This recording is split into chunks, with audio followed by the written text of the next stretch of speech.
Good evening. What's up, fellas? As you can see on the screen, your screen, SMC Studio Podcast, episode number 19. No, 19. We are officially legal in some states to drink, or it used to be. Best rock. Debut albums of the 80s. It's going to be a fun show. Mostly rock. Yeah, mostly rock. How's everyone doing this evening? They're doing great. Let's see. Is Jack with us? Yep, you see Jack over there. He's licking his paws because he just had some pizza bones. Yeah. Pizza bone time. And control room has emptied out. I might, well, anyway. We'll move on. Okay. Once again, it's Friday, 21st February. You just finished Fastback rehearsal. I never can get that right, can I? The obscure rehearsal. I'm either saying obscure for Fastback for whatever. And we've got, a little over 2 weeks to the big Camp SMC blowout show. Yep. So that'll be a lot of fun. Where Scott and I will share a stage. It has been rumored. No, it ain't a rumor. It has been rumored. It's a threat. Yeah, that's probably what you guys think. Yeah, and the audience goes, "Oh no." Yeah, we shall see how that goes. So, and I'm not saying a podcast could happen. I'm not saying that. It would be cool. I'm not saying that either. It's still, I don't have anything. Here we go again. Put together. Wow. I would like to record the show, and maybe release some of it, but that's to be seen because I don't know if I can get multi-tracks from it or, how that works, but that's still to be determined. But anyway, I hope you guys come down and hang out with us. Celebrate. All the SMC bands that are here every week will be in attendance. So it's Local Orbit and the Casket Kids, the Gold Killers, Fastback, the Obscure, and am I leaving anybody else out? I think that's everybody, isn't it? Yeah, that's everybody. All right, well, let's get the show rolling here because it's going to be a long one tonight. But worth it. So I'm going to just go first up and we'll talk about after. Obviously, this is the best rock debut albums of the 80s. And first up from 1980.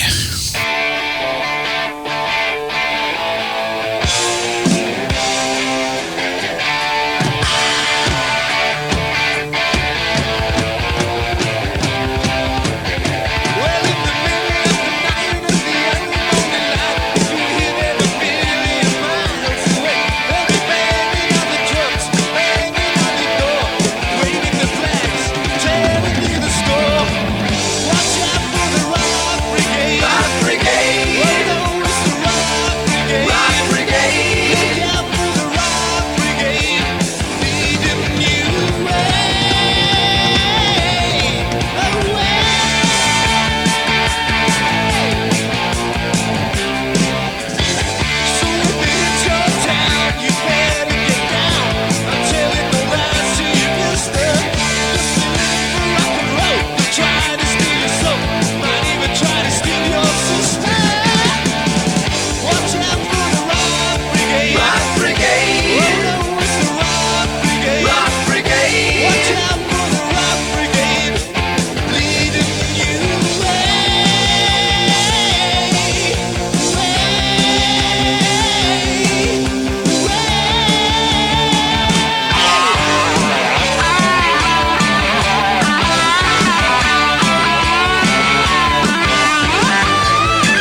Gotta watch out for that rock brigade. Yes, sir. They might even steal your sister. They call the fire department in England the fire brigade. Yes, so they do. In America, is this the rock department? Hey, it has a little different meaning, I guess. Yeah. But this was back when Leopard was just hard of hearing. It wasn't deaf yet. Yeah, I hear you. This album came out March of '80, so it's one of the earliest in the decade. Who produced this one? Tom Allam, however you pronounce his name. Allam. Anyway, Colonel they called him back then. Yeah. Did a lot of albums. A whole lot. A shit ton. How many? A shitload. A shitload. This album came out. It didn't sell like huge or anything. It actually didn't go platinum till after the everything glory. else. Yeah. But it did sell good, decently, and the critics liked it. I think it pretty much got all positive reviews. One thing I didn't know was most of the songs on this album were dropped from their set list after Pyromania or so. Like '83, they didn't hardly play any of those, and it does have a different sort of straight ahead feel. This one is probably, in my opinion, on that album, the closest thing to anything on their next album, High and Dry. They were really good songwriters. How they would do separate parts for songs. They were very prolific, and this also has Pete Willis, their original lead guitarist, that drank himself out of the band. Been there, done that. And I have a feeling that he's sort of like Dave Mustaine. It's like the other guys. When you get fired for drinking in that band, that's something. You know what I'm saying? Yeah. So, I don't think I got this album when it came out. I remember getting it around '81. I got it after High and Dry came out and blew me away. I bought both of the albums at the same time. So it's probably when High and Dry came out, and I got that one this one at the same time, I'm thinking. But it was about '81, I believe, when I picked it up. And I'd never heard of them. I bought it for the cover. Right. So, They did put out an EP prior. Yeah. But that does not go against what we said, because this is debut rock albums. Right.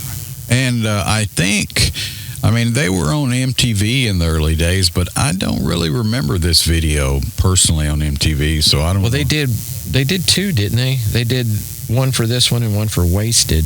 I can't remember. I'm pretty sure they did one for Wasted. That was the song that everybody kind of latched on to.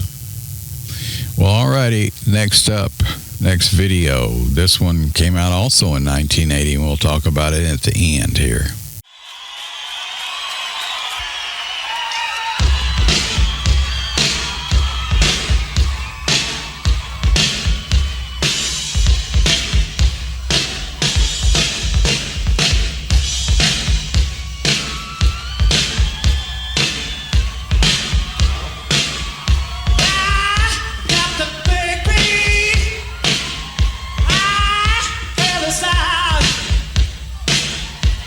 I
This album sort of surprised me. Do you know who handled the other guitar duties on this album? Tell me. Bruce Kulick. Yeah. And for those of you who don't know, that was Mr. Kiss. Mr. Kiss. Yes. Also, it didn't really, nothing charted on this album. So, it did kickstart his career. It did and it didn't. Yeah. Are you familiar with, his band before Piper? I don't think I ever heard any. Piper. You want another Kiss connection? Yeah, put it on us. Piper was managed by Bill Aucoin. He was, they were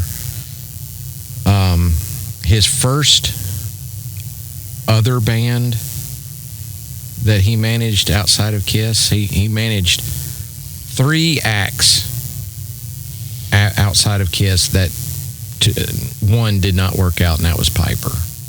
The other one was Rick Astley, because he's never going to give that up.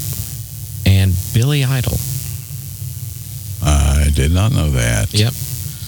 And this album just, I think you can hear in that song, you can hear the genesis of what was coming in Don't Say No. Agreed, yes. But yeah, nothing on here charted.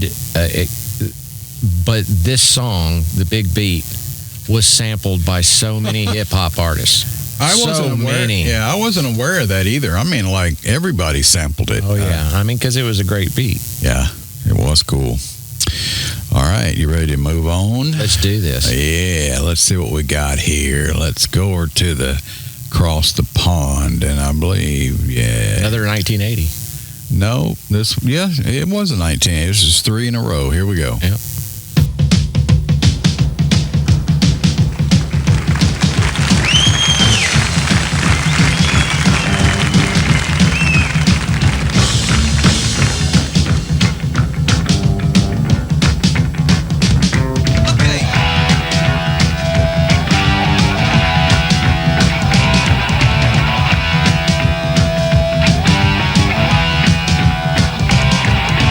Just 16, being on trial.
harbinger of what's to come. But Somewhat. the only album that featured Dennis Stratton, guitarist, which was Let Go. And according to Steve Harris, this album was recorded in 13 days. To be honest, I'm not a huge fan of this album. The Killers now, the next album, I like a lot. Well, that lineup you just saw, that was the lineup that recorded Killers. Right. But because they had Adrian Smith on that video, Yes. and he was not on that album. yes. So, what's your thoughts on this album? Or, do you like it? I mean, Yeah, I love this album. I mean, Phantom of the Opera, Transylvania. I think the production is what throws me off a lot. It's pretty rough. I don't think Martin did that one too, didn't he? No, I don't think so. No, producer was a guy, Will Malone. And apparently he didn't really do it. He had no clue. And they fired him basically and just handled it themselves. I mean, and that's why Harris said they did it in 13 days. And, anyway, they were on tour. And Now, from what I've heard and read and whatnot, Stratton got let go because he was trying to be another chief. Well, according to the guys in the band, especially Harris, which is pretty much the boss. Right. It was a style difference. He was like sort of wanted to be like Journey and stuff like that, and Queen. Right. And they didn't feel like he was putting in what he should for the more aggressive songs. And anyway, I think it was more of that stuff. Totally agree, but who knows? I mean, to me, it's like the first Kiss album. I mean, the recording is not the best, but the songs, songs are so good. I think the production on the first Kiss album is better than that. Well, I mean, I'm not going to argue that for sure, but it's the same thing. I mean, I understand what you're saying. Yeah. But the later renditions of these songs, right, are great. But just the album, to me, it's just hard for me to listen to. Killers, I can just rock out to that. So, all right. Anything else you want to add to the Maidens? Nope. I just want my eye to quit messing with me. All right. Well, next up, and we're still in 1980. Let's go.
man. You know who engineered on this album?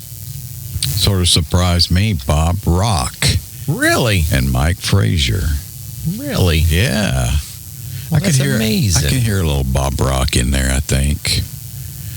I could hear more Mutt Lange. Did you hear how high those backups were? I know, but I think some of that was me because I tweaked these a little bit and I bumped a little mid-range up in there.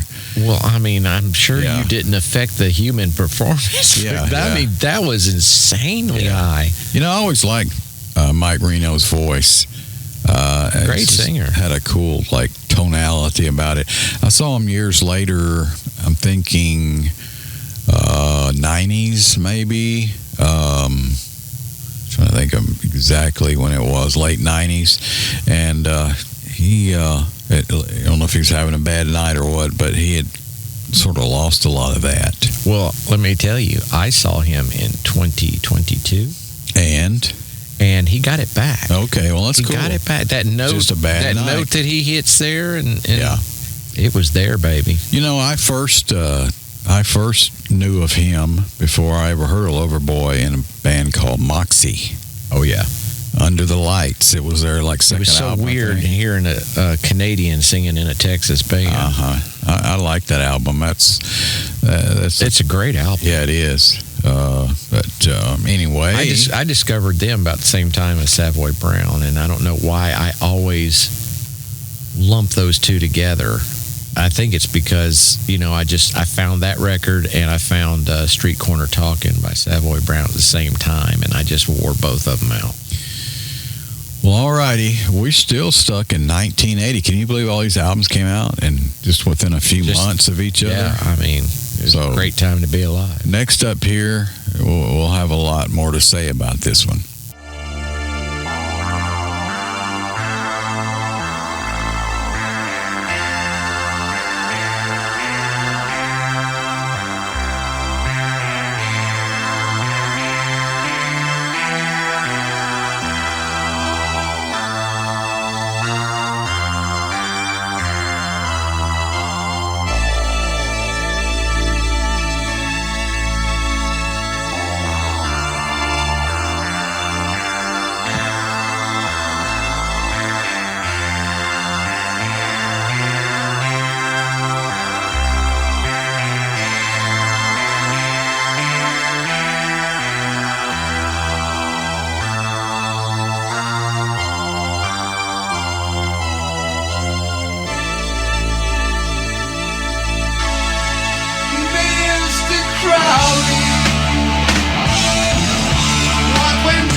say about this album, but I'm going to let you make your comments first.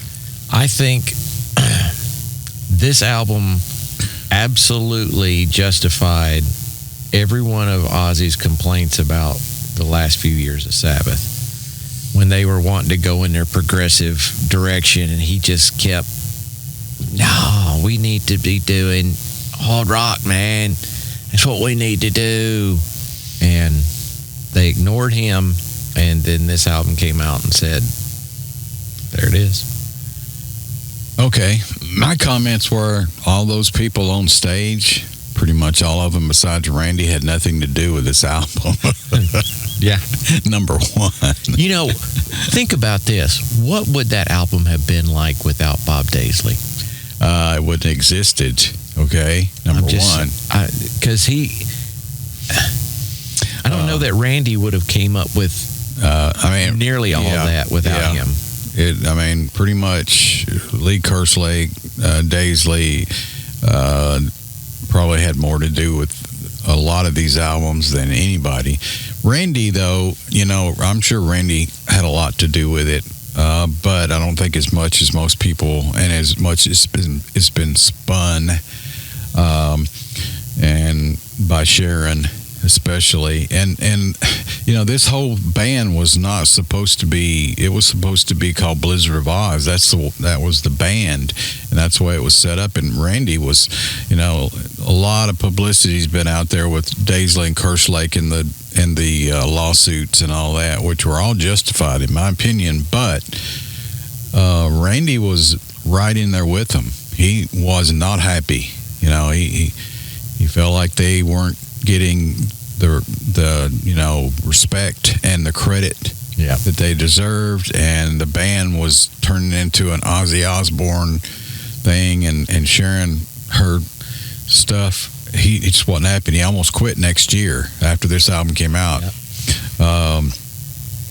And Daisley and Kerslake basically talked him into staying. If it hadn't been for them, he wouldn't have even been in the band after that. There's some other things on this album, and I'm not going to really get into all the, because there's still a lot of people out there that don't realize, Ozzy didn't write.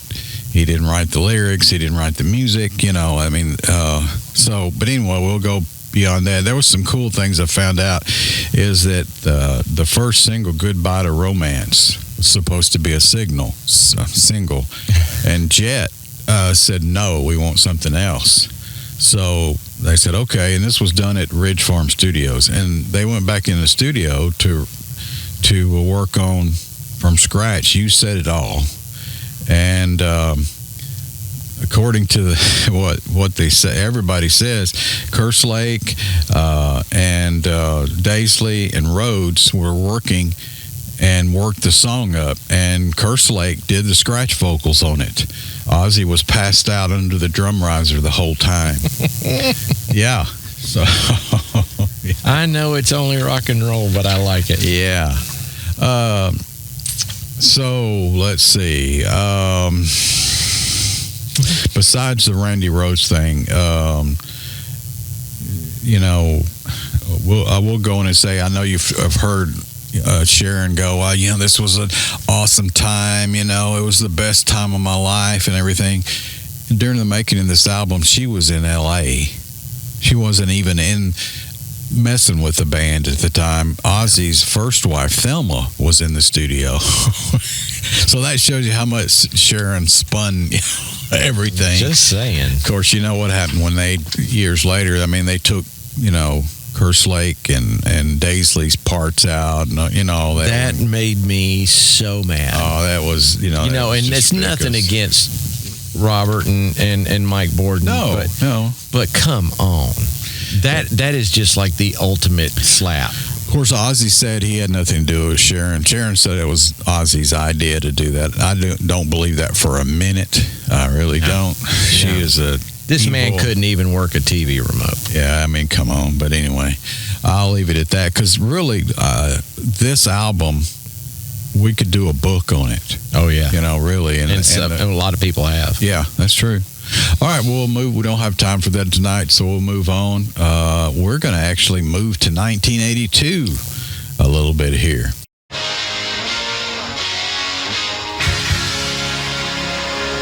I never meant to be so bad to you. One thing I said that I would never do. A look from you and I would fall from grace, and that would wipe the smile right from my face. Do you remember when we used to dance, and incidents arose from circumstance? One thing led to another, we were young, and we would scream together songs unsung. It was the heat of the moment, telling me what my heart meant. The heat of the moment showed in your eyes, and now you find yourself in 82. The disco hotspots hold no charm for you. You can't concern yourself with bigger things. You catch a pull and ride the dragon's wings. 'Cause it's the heat of the moment. The heat of the moment. The heat of the moment showed in your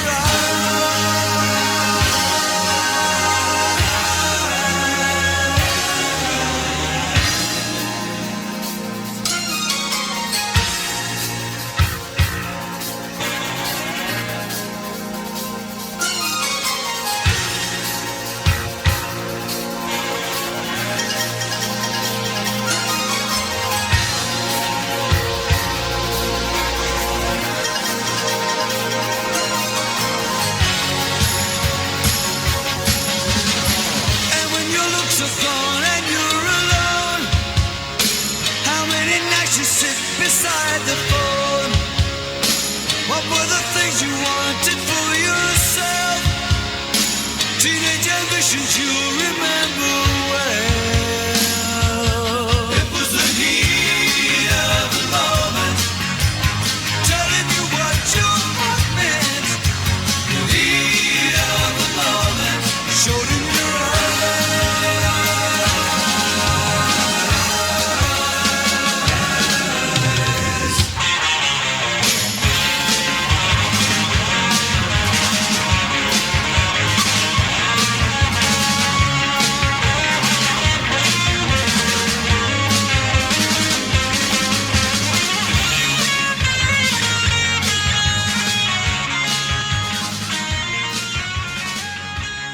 You know, this album was huge. Big time. It was the number one album of 1982. And I remember, I played this album a lot. I remember when it came out, I listened to a lot of the production, you know, is obviously badass. I mean, you know, listening to it now, it's a little bit, you know, poppy, I guess, or journeyous, or I don't know exactly how to put it, but it's, you know, it's pretty slick. It's prog. Yeah. You know who's playing drums? That's Carl Palmer. I know it. I didn't remember that. I think he supplied them all their white pants for this video. Yeah, okay. He had Carl Palmer. Who was the keyboard player? That wasn't Rick. No, that was Jeff Downs. Jeff Downs, and I don't know where he played before this, but Greg Lake, King Crimson, Greg Howe from Yes, Carl Palmer from ELP. I mean Steve Howe, right? Who would I say? Greg. What the? I knew who you meant. It's the pizza talking. Yeah. We had pizza. It was good too. It was pretty damn good pizza. But yeah, this was like, you know, a super group. What are you going to do? It's, you know, it's the 80s. And be a super group if you can be a group. It was a huge album. It really was. I mean, you don't really hear it now. You know, I don't know. Well, it's not on that song. If you'd played Soul Survivor, everybody would have understood. But, I mean, it's not, I don't know. It's just not a album you hear all that much not anymore. It's the writing style is very dated. Yeah. All right, we're gonna slip back a year to 1981 for the next one.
I think they're talking about girls on film, don't you think? I think so. What do you think about this album? Duran Duran's one of my guilty pleasures. I've heard that from a lot of folks. I love Duran Duran. Always have. I don't think I would have admitted it back then, out of shame. But why? Because why the musicianship is so. I mean, did you hear those bass lines? Oh yeah. And even the drummer, rock solid, and Totally and agree. Taylor over there on guitar is just, I mean, later on they let him loose a little bit and he could get dirty. And Nick Rhodes is a great keyboard player, awesome, and great songwriter. And Simon Le Bon, I'm not the biggest fan of his vocal, but he's consistent as hell. And he writes great lyrics. There's a story about him on this album because they knocked out the tracks on this, pretty much the basic, tracks when you go in, the rhythm, and the drums, all the basic stuff real quick, like 2 weeks. And he just couldn't do the vocals. They almost fired him. The label wanted to fire him. He couldn't do it. But as we know, eventually he got his shit together.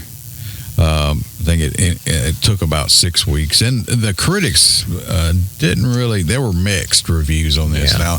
Now because it was modern day. It's got a lot better. I mean, it started sort of a trend in that romantic pop. Yeah, new romantic. Not new wave, but it was sort of like. I don't know what you want to call it, but I mean, these guys they blew up huge. They gave the Beatles a run for their money. Especially the next album. Album was huge. What was it? I was going to say one other thing about it, and it went away.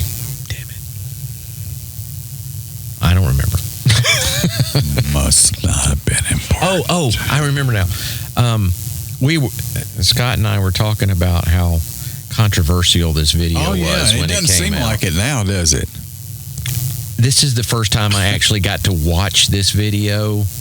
Because he kind of gave me a glimpse so I'd know what song he was playing. But there is a different version of this video. That's the one that was controversial. Right, because this one was the safer version. Right. I was gonna say, because I remember it having a lot more women and scantily clad, and I mean, all kind of stuff, and it was so not PC. Right. But 1981 it was. Yeah, I hear you. Okay. I think I'm going to skip the next one on the list. That's hurtful.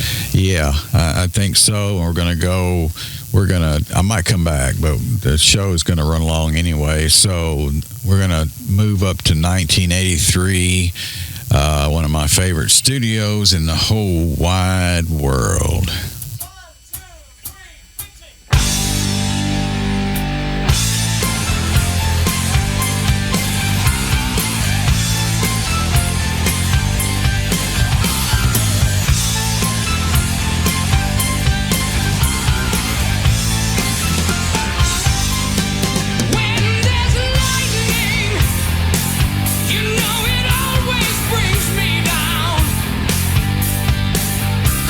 Free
Not sure what can we say about that album that we haven't already said so many times before. You had to play that song, didn't you? Yeah. Did it like bring a tear to your eye? It did, but for the wrong reason. Oh, okay. You know, it's my least favorite on that album. Well, Ronnie hated it too. Well, I mean, great minds. He the classic keyboard thing there, actually, Jimmy wrote that too. I thought that was always interesting. Yeah. If it wasn't for that guitar solo, because that was one of the most smoking hot solos that Viv ever did. Lady Viv was kicking some ass on there. It was, I've come to appreciate it more over the years. And I like the remix. That was the remix version, obviously. Yeah. With the real ending on it and count in and all that good stuff. And Rolling Stone, surprisingly, has that album listed as number 16 of the greatest metal albums of all time. Wow. Yeah, sort of surprising. Okay, next up, we are in 1983, also sort of a different part of the country. Though this album was recorded, if I remember right, in Rochester, New York. So, and I've been to this studio. Oh, have you? Yes. We got to talk about that definitely. But here we go. One of my favorite albums by these guys. All right, we got some maniacs here tonight. That's what I like to see. Some thrashing out there.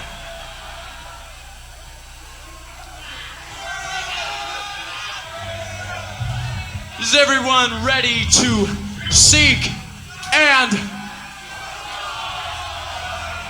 Come on. Seek and... All right, seek and destroy!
they were such babies. I mean, larva.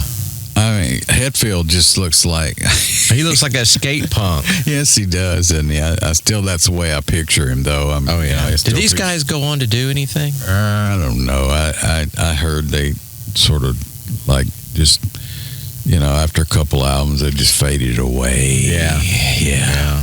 It's a shame. Yeah, this album.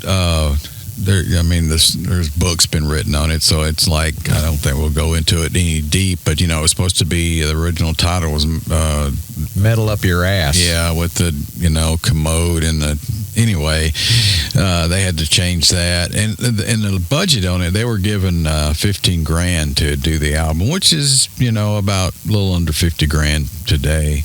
The production isn't that great on the album, but it was, even at the time, it was critically praised. I mean, it was a breakthrough album. It doesn't really seem like it now, but it was. Oh, yeah.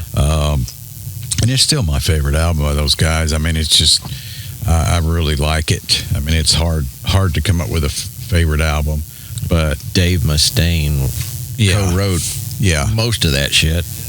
Though Seek and Destroy, I do not think I don't think is so. listed as, like Hit the Lights and some other stuff. I think he is. The Four Horsemen. Yes. That would make an appearance on another album. Metallica's part of the Big Four that started thrash, and you will hear 3 of the Big Four tonight. Yes, one of them I left out because the album was pretty bad. Yeah, the first album, debut album. All right, again, I'm trying to make up a little time here. Next album, 1987. So we're sort of starting to slide to later on in the decade. We'll let this one go.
You know, I mean, Love it.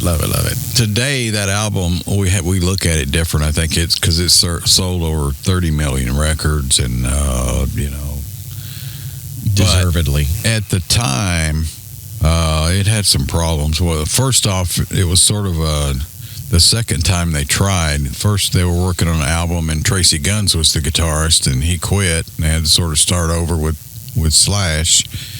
Geffen gave him a nice chunk of money, over $350,000, Yeah.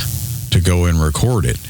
And when it came out, it didn't sell, and the critics didn't like it, and they pretty much said, "Oh shit, we threw that money away."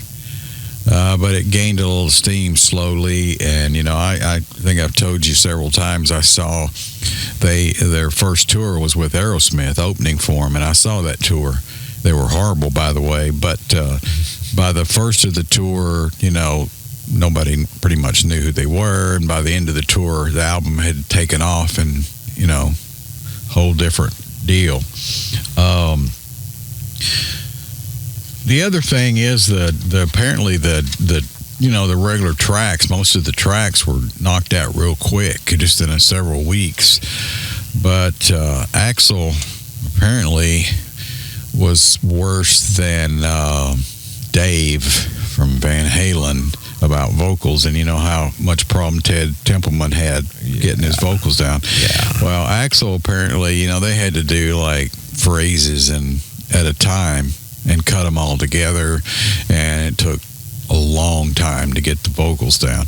And even the regular instrumental tracks, the regular bed tracks or whatever you want to call them, took a long time. They did a bunch of takes and spliced them together.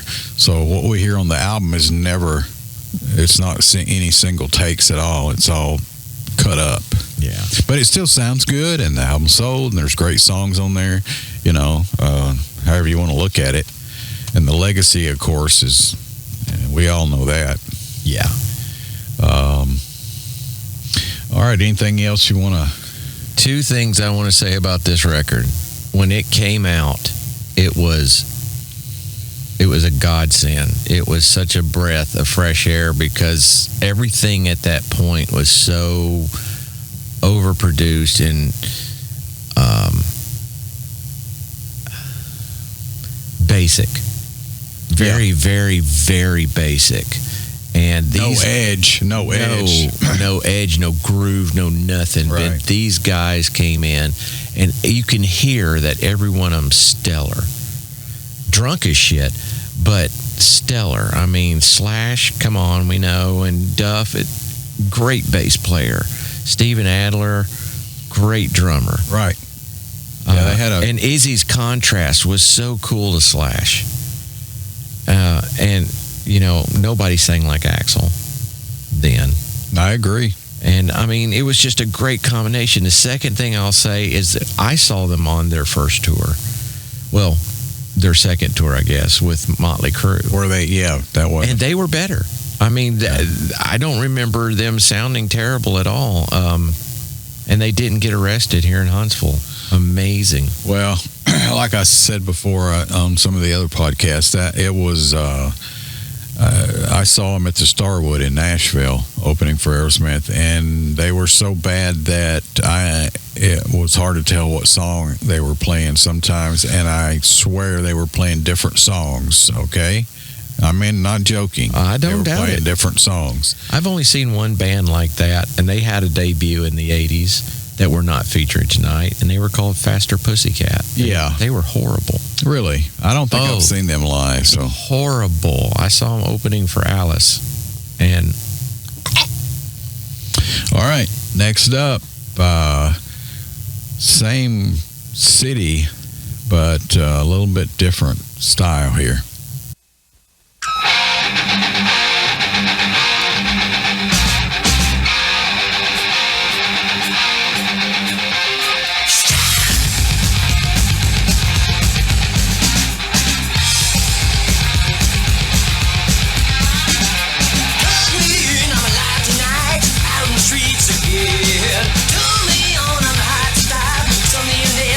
Take my bit to bring you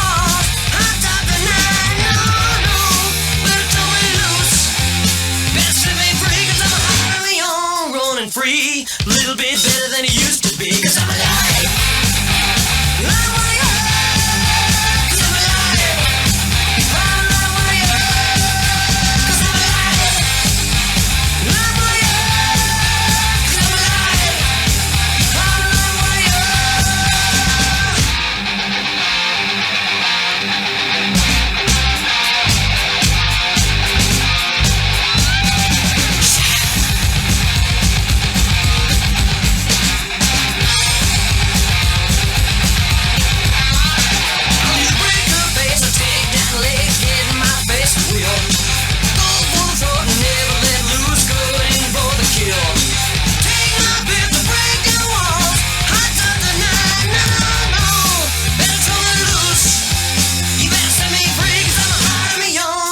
Free, a little bit better than it used to be. 'Cause I'm alive.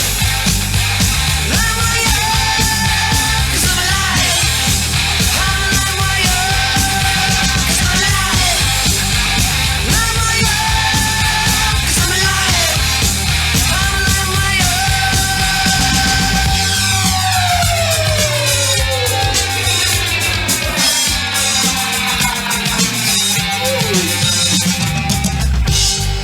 Come on, baby, gotta play with me. Well, I'm your live wire. Better lock your doors. I'm on a prowl tonight. Well, be mine tonight.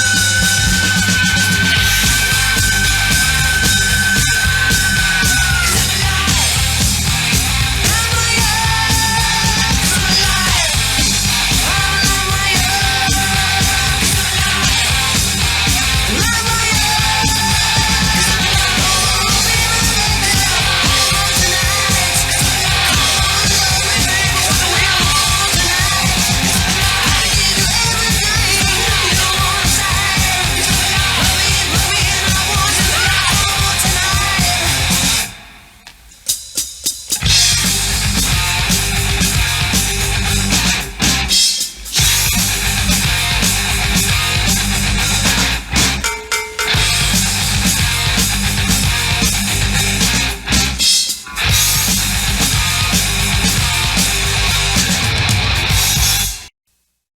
What's your thoughts on the crew? So, a friend of mine, Eddie Gunn, had the Leather Records version of this, and which I totally prefer to the Electra release. I really dug the first album, just because it was such a blend of metal and pop. And you know, Mick Mars, his guitar sounded like a blender. It didn't sound like a guitar. It sounded more like an appliance. You know, Nicky is basic as the hills, and Tommy Lee is a great drummer. And then Vince had a unique voice. I'll say that. And that was Vince Neil. That was, you know, half of what he is now, but that was Vince Neil. Yeah, it doesn't really look like any of them. Nicky Sixx pretty much wrote that album. I mean, He wrote most of all their shit. Yeah. But, you know, I think it's a big difference. I like that album. And the critics pretty much liked it, surprisingly, when it came out. But, you know, it's musicianship-wise, and them as musicians are totally opposite of what we just heard. Yeah, with the GNR guys. Those guys that kind of made my point. Yeah, even though there is a year span there. They were, you know, they were great musicians, and these guys could barely play, to be honest, really. Compared to them, they made it work, and I think they're a little overrated. Even Tommy Lee, which I like his playing and stuff, I think he's overrated as a drummer. I really do. But you know what? That's a good mark for a band to be that polarizing. Sure. You either loved them or you hated them. You know, I don't love them, and I don't hate them. I like them, but I'm not I lost interest now after when as the albums proceeded. You know, they got a little bit after Shout at the Devil. I mean, they were just more motley than Crew. Yeah, I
right, next up is a bunch of guys that. Now I'll talk about this one. Yeah, there's a lot of cool stories about this album. Here we go. We'll just go ahead and play it. Not be ashamed. Let not my enemies triumph over me.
What a great movie. All right, tell us about Dave and the crew.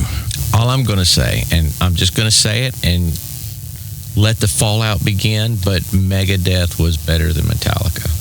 Still is. There it is. I said it. I heard that a lot. I think if you put their both debut albums together, I don't think there's any comparison. None. But I go the other way, so.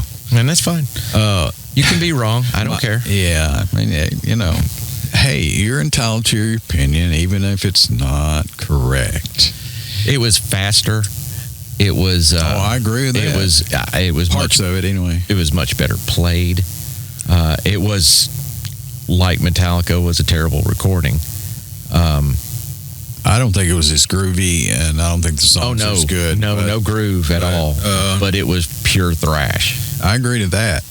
I think one of the coolest thing about this album is how it came about, I guess, so to speak, with Dave getting fired and all that and wanting to outdo him. And did. But Dave was in, pretty rough shape for quite a few years. And there was a reason when you got the guys in Metallica, which probably could drink out most bars, and fired a guy for drinking. And, but, okay, Combat Records signed, and they gave him like $8,000, which was 23 and some change in today's money. Well, that ran out real quick, and they gave them some more money, which was about $4 more grand. So you got like 12 grand, which is about in today's dollars, we're talking probably 40 grand to do the album. Well, they spent most of it on alcohol, drugs, and food, and they couldn't afford a producer, and so they fired him, and they just did it themselves. So that's, sort of as a thrash band will do. So that's sort of why it sounds that way too. Yeah, it was remixed later, and to be honest, I haven't listened to it. I like some of the it's not worth it. Later Megadeth albums a lot better than whereas like on the Metallica side, I love Kill 'Em All. The production's not as good as the later albums, but I like the songs, and I just like the. Anyway, so it's sort of different for me. I like some of the later Megadeth records over that one. Well, all right, we're going to move on to we're back to 1983 actually, and one of the big, I guess the big four is that would. Yeah, I guess it's big four of these guys. So we've got two of the big four so far. Let's go ahead and close it out.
So what's your thoughts on Mighty Slayer? Not my favorite.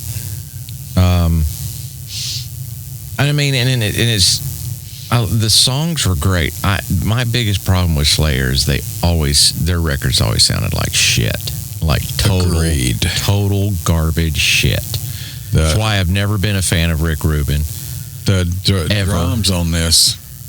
Lombardo's a great drummer, but these drums, and he wasn't happy with the production on this. The drums on here sound horrible. They really do. Yeah, it was a precursor, like Lamb of God's first album.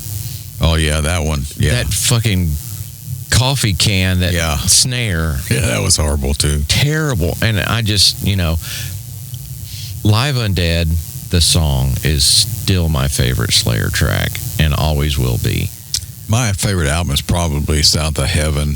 Yeah. Production's better. It was a lot of good songs on that. Yeah, it's more groovy. And as far as, like Rain in Hell was a great song. Yep. Not a great album. Metal Blade is who they were signed to, and Brian Slagle was the guy that signed them, and he'd heard them do a bunch of Maiden covers, because that's they were doing a lot of Maiden covers in their shows, and that's why he signed them. Didn't give him any money to do this album, so it was self-financed, and Tom had some money saved. He used that, and Kerry King's dad lent him the rest of it. So it was a produced album, I guess, financed also. Recorded on a realistic portable tape recorder in a leather case. It sounds better than a lot of the punk albums. I tell you that. It sounds like they're recorded in a basement on a boombox. But hey, I think you're giving them credit. I'm telling you. But this is the debut album for these guys, and it really started the whole thing. I mean, a lot of people say, I don't think they started thrash, but I mean, they definitely started a big movement, and it's the definitive lineup of the band. I mean, really considered. All right, well, next up we're going to 86, and I think it's 86, yeah. And a totally different production. So we'll talk about it afterwards if I click on the right one here. Hope I do. No! Because I can't read my own writing. Somewhere in Philadelphia in 1985.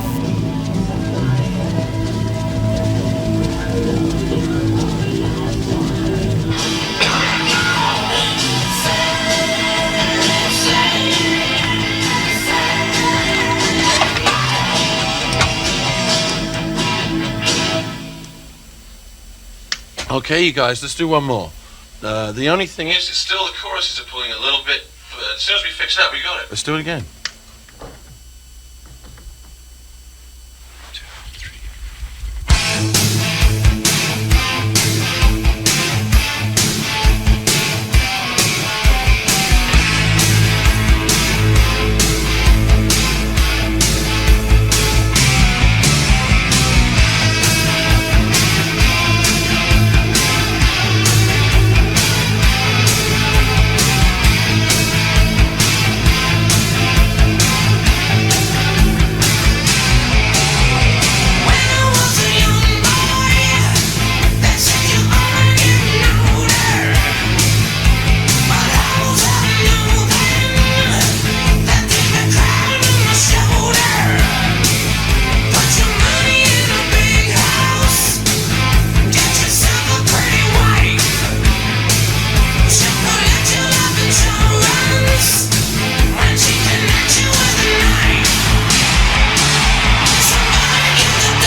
Okay, that's it. That's it. We got it. Great. Come on in. Come on in.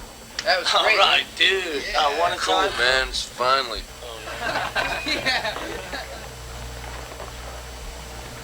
So what do you think? You think we got a hit with this one? Oh, yeah. It's them! Oh! What's the deal here?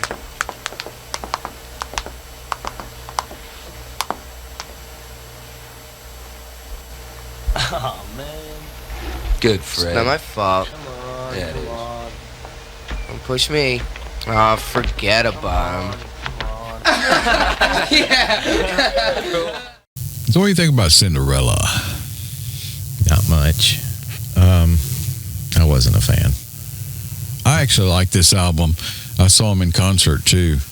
Great musicians, and Tom Kiefer wrote all of it. Yeah. I think it's a pretty decent album. Of course, the connection with Bon Jovi, they sort of got him signed, and they put him on the tour with them, and that sort of broke Cinderella. But yeah, I think they were broken long before that. Yeah, I hear you. I have a problem with videos like this, though. They're in this. This was a studio in Philadelphia that they did work in some, but it's like they're all in the same room, and there's no mics. You notice there's no mics on the drums, and whatever. The tape machines in the control room aren't running. I mean, I don't know. It's just, I think they could have done a little better on that. Maybe nobody else notices that stuff. My favorite part of that video is at the beginning there when the producer is like, you need to do it again. Right. And the look that Jeff LaBar gives him is perfect. just priceless. That is like, eat a bag of dicks, you penis Twice. head. Yeah, or something. Yeah, I agree. That's cool. Love that. All right, well, speaking...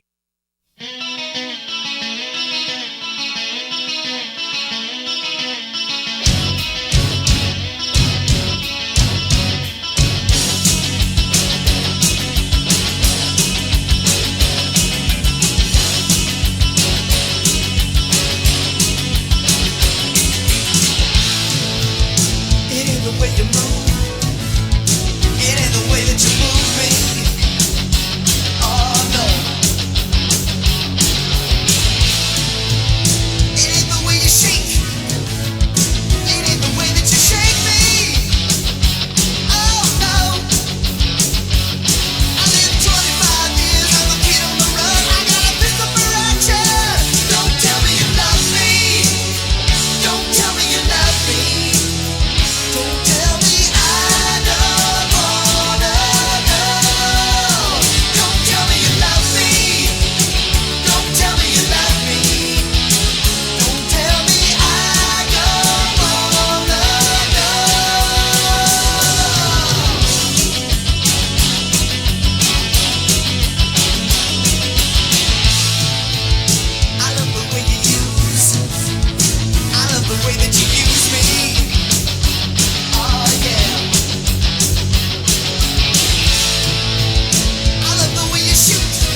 last up tonight.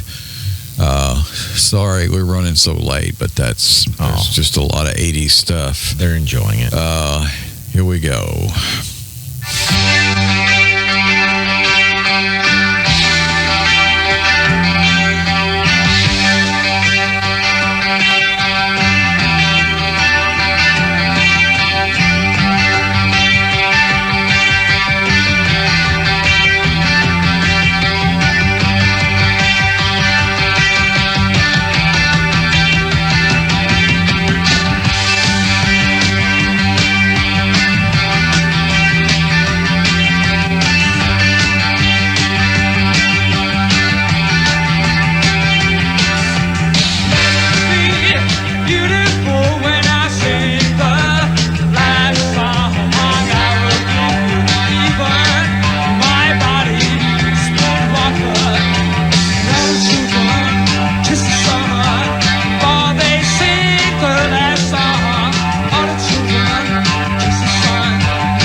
Cut that off.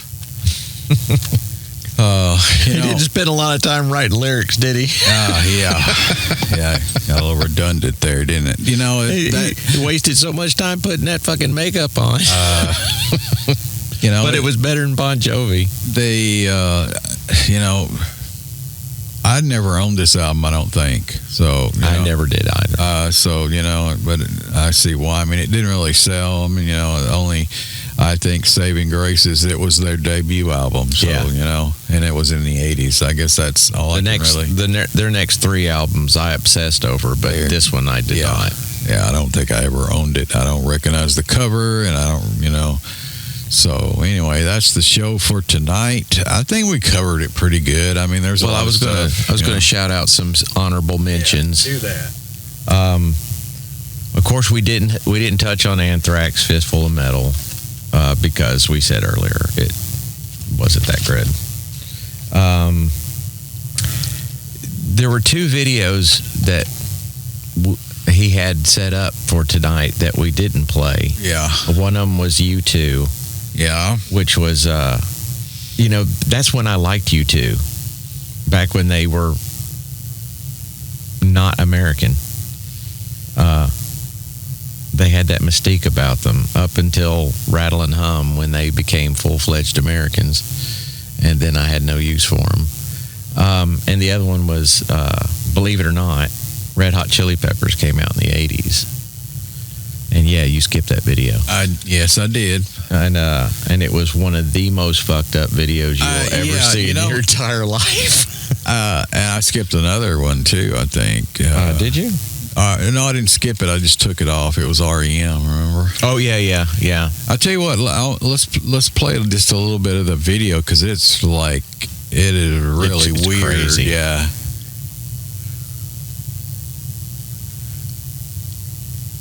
It's supposed to take place in Hollywood. I think so. It looks like a big butthole. It's a garden. I wonder what they're growing in this garden. And look, it's the Trailer Park Boy. Radioactive stuff. Who knows?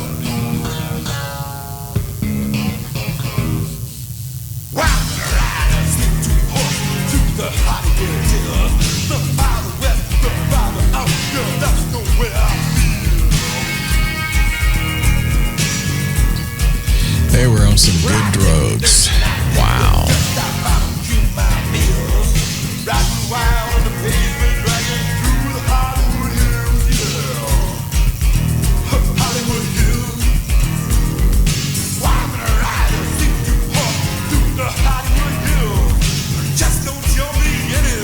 I think he's singing in a vacuum cleaner hose, isn't it?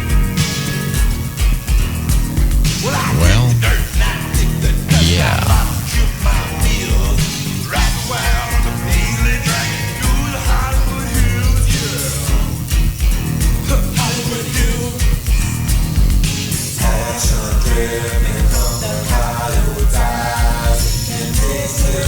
I think we can see now how it took a few more years for this to gestate.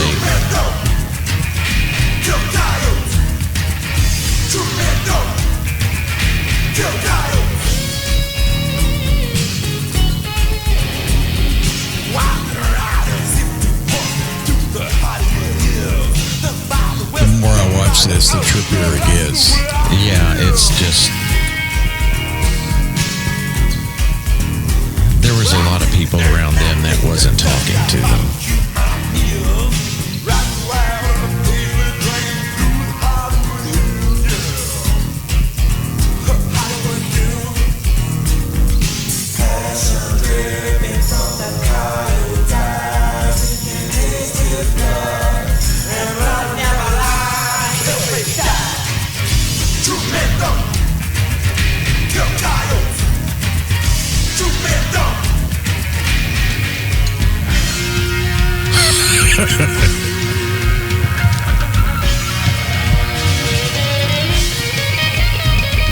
This is hurting my head.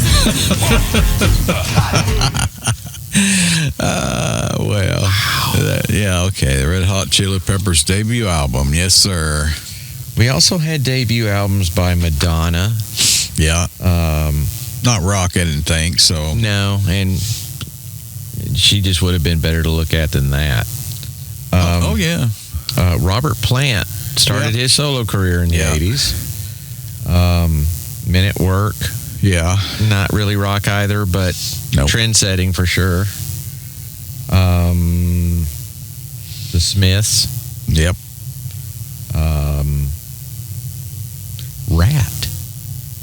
Rat's first album. You know, I don't know why I didn't consider that. I would have probably put that on there. Well, I think we were... Honestly, we talked about this last week. Like too much hair metal?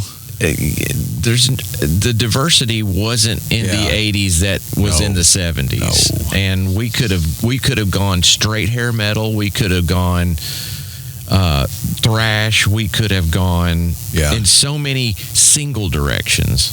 But to try to get a broader overview, you know, some things had to be left by the wayside. Wasp first album came out, and I mean, The Dictators, Golden Showers. Anybody? Nothing. Savage's first album. Sabotage would go on to become Trans-Siberian Orchestra. A lot of good stuff. And then we've talked about maybe doing an episode about 70s bands that honestly did better in the 80s, you know, or at least was more successful. Prime example would be Saxon. They had far more success in the 80s than they did in the 70s, and because they only started at the end of the 70s. But yeah, there was a lot of good stuff in the 80s. I'm not down in that, but it was not the 70s. I agree. All right, well, we got through, and we're almost at 2 hours, so this is one of the longest podcasts we've done. I think it's nap time. Yeah, I've got a long drive to the volunteer state tonight. Yeah. All right, guys, enjoyed it. It was fun. It always is. And we'll see you next week, and, we'll come up with something. I think I got something in mind, but might change my mind. Who knows? Yeah. So later on, Gators. Love you guys.